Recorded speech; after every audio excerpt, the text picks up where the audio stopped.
Hi, welcome to part 2 of my Alteryx intermediate training designed for data analysts that are comfortable with some of the basics of Alteryx and want to move into some of the second set of widgets or tools that you would be using or could use, as well as to see some of the additional features within a specific widget that you might not have felt comfortable with clicking on and trying.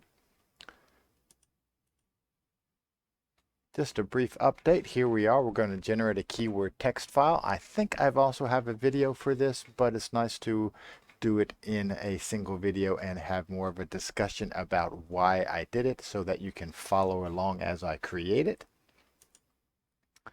Don't forget about Alteryx help. Don't forget also about watching the introduction so you know how to get a hold of the source files that I'll be using for this video, as well as take a peek at some of my solutions.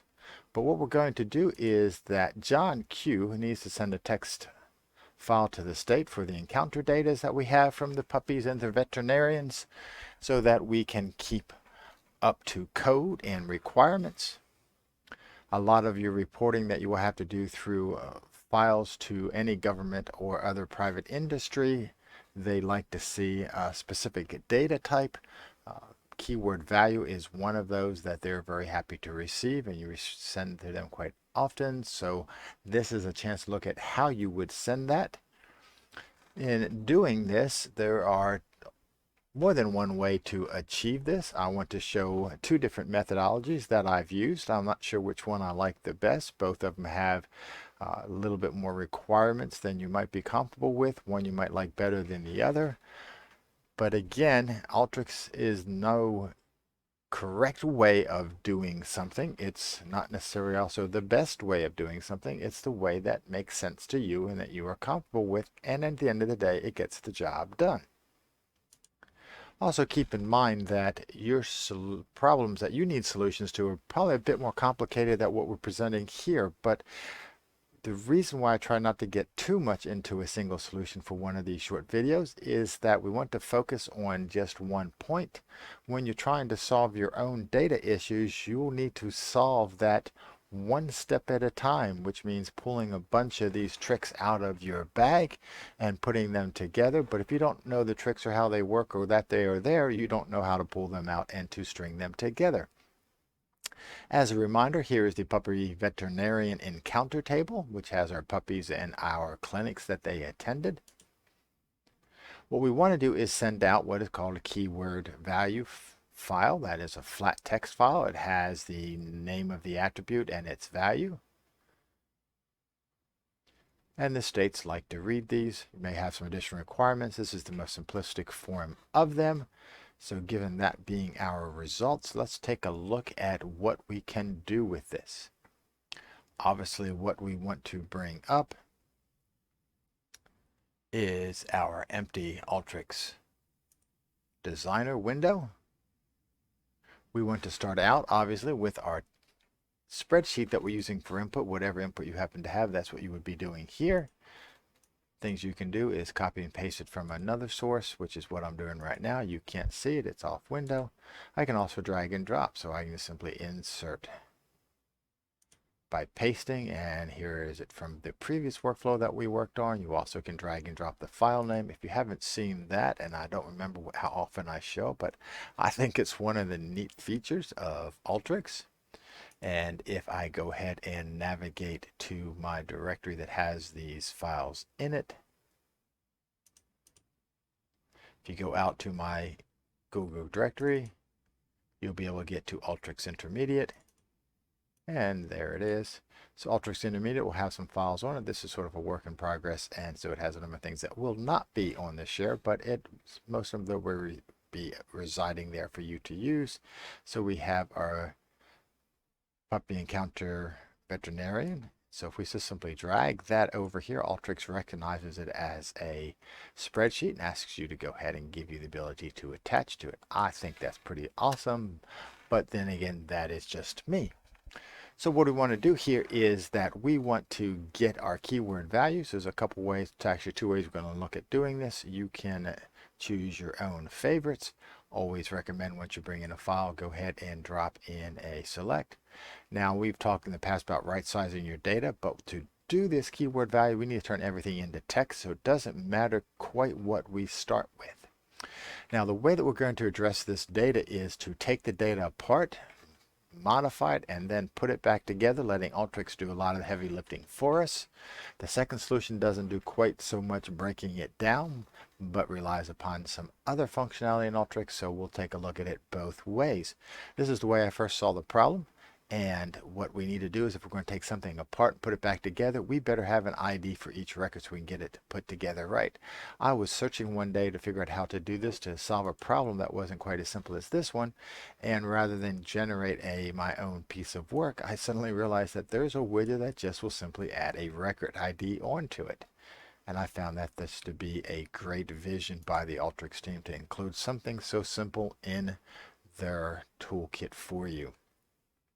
So here we have our encounter records, and each one gets a unique ID. This ID is simply for this exercise. We won't need, or for this workflow, we won't need it when we finish, so we'll make sure that we select it off of our final workflow. But now that we have that, what I want to do is get Alteryx to do some of the work for us. Now, I can actually create a formula that modifies each one of these individually, but the way I saw this the first time in the process is I went into another one of my widgets that I use a lot, which is the Transpose. As you can see by the icon, it takes columns and turns them into records, the opposite of the crosstab. When we do this, we need to identify how we want to keep the key column, which is the record ID that we created. We want to use all the other fields and to turn them into rows themselves. And in doing so, they will all be converted into text, so we didn't have to worry about that at the very beginning. So we run it here and we see the output is that for each record we now have a separate row for each column. The column name appears underneath the name field and the value is inside of the value field. So this is great because now all that we need to do is to drop in a formula that will concatenate those two columns together with an equal sign between them, as well as possibly do a little bit more work. So let's go ahead and in our preparation, pull in our formula. We'll just put it over here just to make it look nice. So basically what we want to do is first we want to, just to make it look pretty, if you notice that my fields at this point in time according to the standard that I've adopted for my field names is it begins with what's called lowercase for the first tag of the name and then uppercase and lowercase for the second, except for WID, which happens to be all capitalized. This is called camel case in case you're wondering. And so we have puppy name, and it'd be nice if those were all capital just because that's what the state asked for. So I want to bring up a formula for converting that. And also lets me go ahead and talk about a couple things within formulas. The first of which is that what we want to do is to go ahead and get that first character out and uppercase it. We can do this in two ways. I just happen to know that uppercase is indeed the function, but what I want to do is just bring in a piece of that string, and I want to use substring. That is the functions for retrieving a part. It is name is that we want to pull the first character off of. And I bring this up just to remind you that in the Alteryx world that strings start with character 0. So that first character is indeed character 0. There's probably a reason for that. It sort of matches some of the programming languages that people are using these days. But to a straight business person or non-technical person, why you would start counting for 0 makes absolutely no sense to you, but it does to technical people. So just a quick reminder, your substring, the first character is 0, so we want to go ahead and take character 0 for a length of 1, and we want to turn that into uppercase. You can see here in our data preview, it has gone ahead and been shown to us to be that E. What we wanted then is to put the rest of the string back onto the end of that uppercase. So we're going to use another substring. Again, going back to our original name. And now we're going to pull another trick that you can do with substring is that we want to start with character 1 and we want to see the entire rest of the string. So we do not need to give it a second parameter. One parameter is enough. So this says take character in position 1, which is the second character, and all the rest in there. And then you see we have a good name. We want to go ahead and create this keyword value pair or name value pair.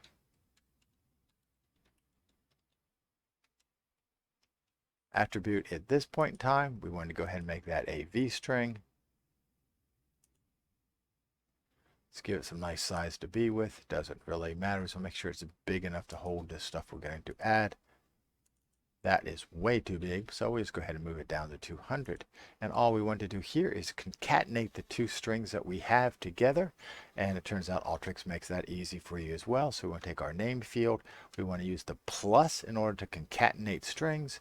And then we give it the value field. And you can see here. Oops, I left my equal to out of the middle of this. Nice, so up here you can see it showed me one. Why is that one there? Oh, I know why, because I also want to put the equal in the middle. And go ahead and continue to concatenate. There it is, my keyword equal and value.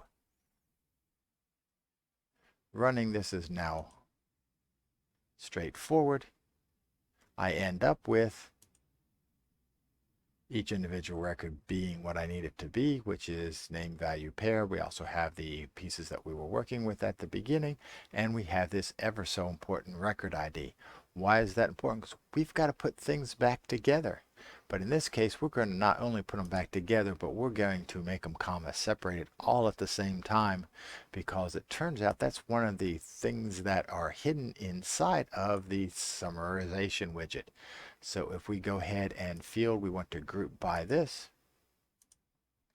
So each of the record IDs will be put together, and what we want to do is to take this new field.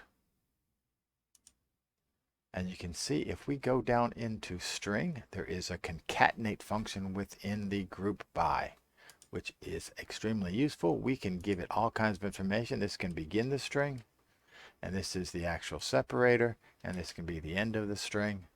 Just doing that to show you what's going on, because you have those three pieces. So when we run this,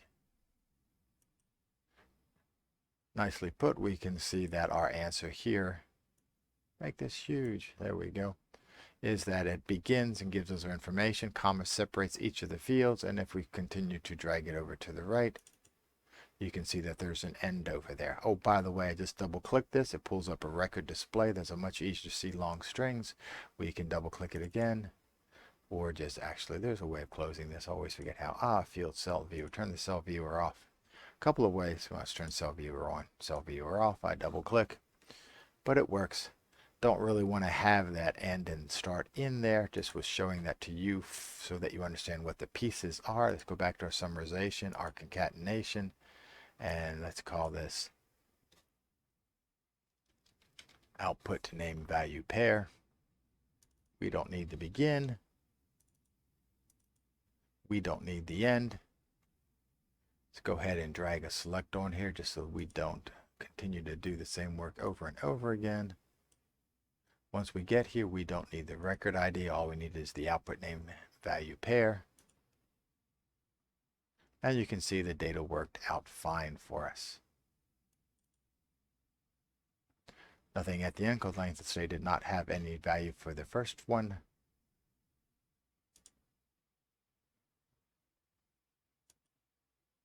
So there's our entire output that we will want to use. We can always drop a browse on here to see it just to verify. I'd always recommend that as well. And then we also want to go ahead and drop in output data here to save this as our text file. I have found that the easiest way to save a text file is to go ahead and choose my file type.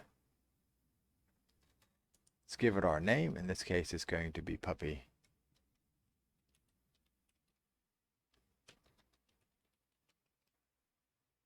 And we can give it a different extension rather than what it would use by default. Alteryx doesn't know what to do with that data type, so we can click on here and do a CSV, which is comma separated value. Granted, it's only one record, so it allows us to very quickly do text. Not to confuse things, we just want to give it a different character that will never be used because it's only one column going out, but this allows us to get a very nice textual field very quickly without doing a whole lot of work and manipulation.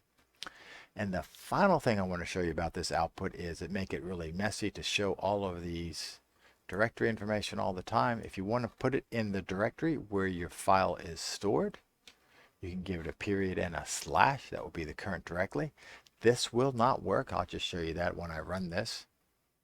It gives me an error because I am in by default in the execution directory, so I cannot save it. So what I can do is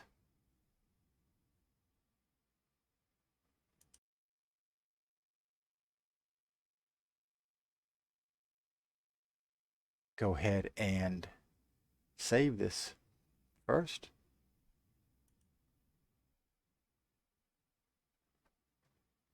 You notice I've been working on these. Let's go ahead and add number 3.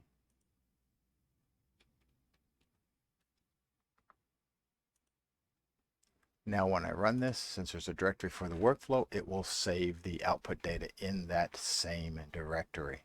You can see it down here. You can click on it. It brings up my editor, and there's the file that we need.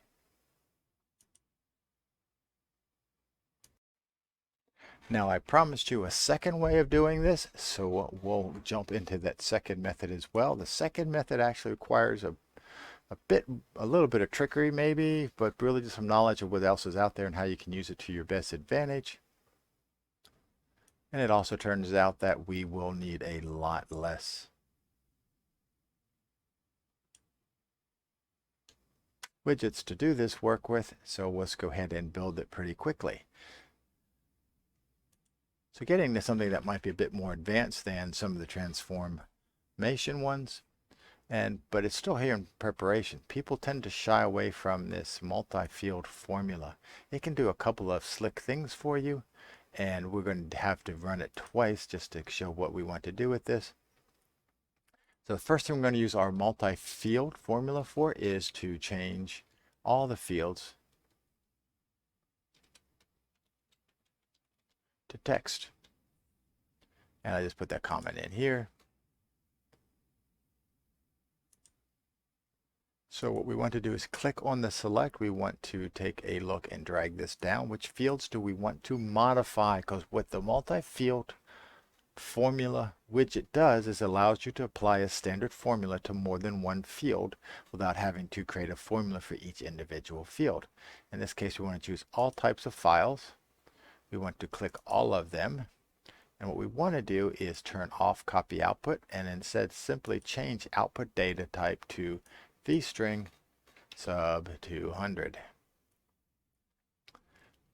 I need to give it an expression, so what it's going to do with each of the individual fields is I'm going to expand out the current field variable. This is a placeholder for the current field itself, so we click on there and it will simply set each of the current fields to themselves and then change the data type to vstring. So this makes it so that it will work for each individual field without you having to create some very complex formulas. If we run that, we see the data out is equal to the data in, but if we check the metadata, you see that they are all vstrings. So now we have them all as string data types. We can go ahead and drag another multi-field in here, and what we're going to do with this second multi-field formula is to create the name equals value. And we're going to do it a lot like we did in the previous formula. Whoops, sorry about that. And we're going to check text data types, select all of them. We do not want to copy, we want to change the field type to it.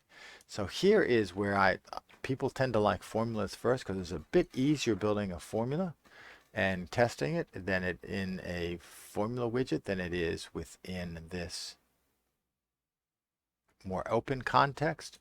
But again, we want to do the exact same thing we did before, but we do it all in one step. We want to go ahead and uppercase the substring. And again, I'm doing this from memory, so we will hope it works. And what we want to do is that for each of the current fields,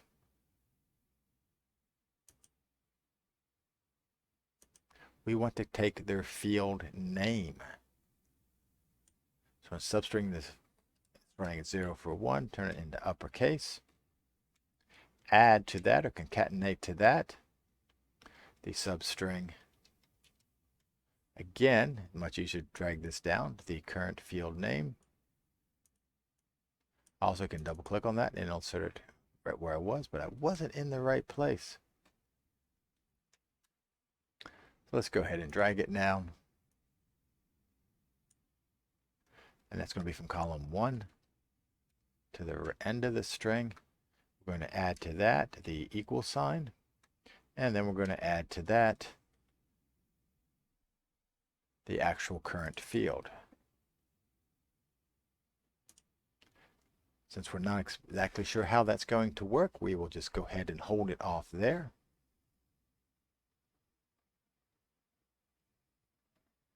Take a run at this. Did not like my function call. Why didn't you like my function call? Uppercase. That would be nice to put 2.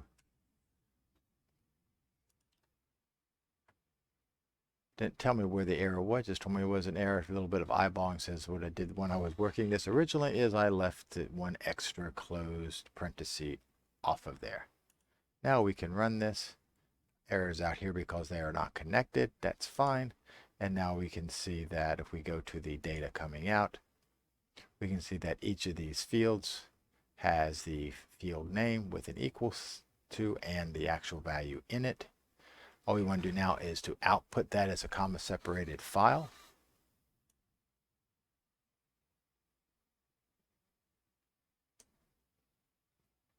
And if you look at this very quickly, just so you know, we don't have any extra data in there we have to worry about. We can just continue onwards.